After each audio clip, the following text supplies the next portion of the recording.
Here is the Rome Warden on the table under the pretty light, and we're just kind of giving you an idea of what the camber profile and, you know, side cut, setback on board, all that kind of stuff. This was a really fun board. I really had a good time on it, and it felt like a you know, like the Blur.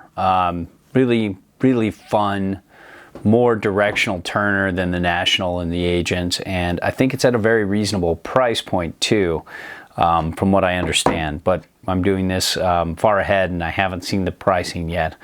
But even if this is more than a low-cost board, it's still doing a good job, so that's always a good sign.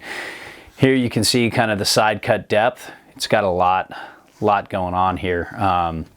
And then take a look at this camber profile. It's got that fusion camber, just like you know, the National and the Agent. It just takes it more directional, kind of like the Blur does. Not quite tapered, but from what I understand and remember, but definitely you can see there's a lot more nose going on than the tail, and very much more directional in shape for a double ender, you know. But let's get into the width under the inserts. A lot of readers want to know that these days, so I've been doing it. Looking at about roughly 26.6, 26.7. Off the front insert, just about 26. Now here's the front foot insert setup. You're looking at about 26.2, 2-ish, right around there. And then just about 26.8, 26.9.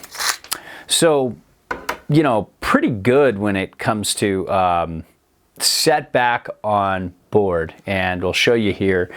You know, you still got this kind of fusion camber thing. There's, you know, like maybe a touch of early rise before the nose starts. It's kind of a small nose and tail, but they compensate for that with a little bit more setback on board than, let's say, the National. And so if you were to take it all the way to the back inserts, you're looking at about 21.75, maybe a little closer to 22.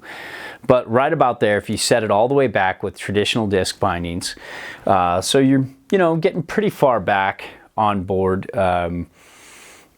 with a good stance width. And then the difference between here to the back insert on the nose and here to the back insert on the tail is around 4, maybe 4-ish, maybe a little bit more, maybe a little bit less, but just around 4.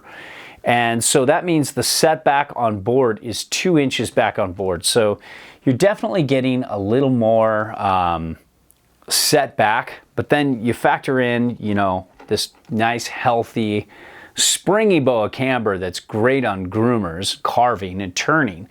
But, you know, that definitely lends towards the cartwheeling side of things. And then, you know, you've got a little bit more nose than tail, but it's, you know, it's not a real floater, but doable. And this would be fun if you had something else. Like if you get this in the Rome POW division, moontail, like a 53 or a 57, you'd be having a pretty good time in powder, and this would be a great carving groomer daily driver. And it's hard to do, you know, one board quiver really well.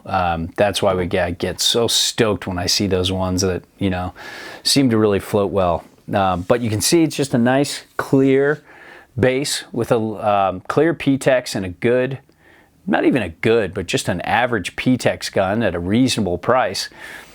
You can keep this base nice and clean for a long time if you get some dings here and there. So, and it had good glide to it. It wasn't, you know, unbelievable, but it wasn't bad either.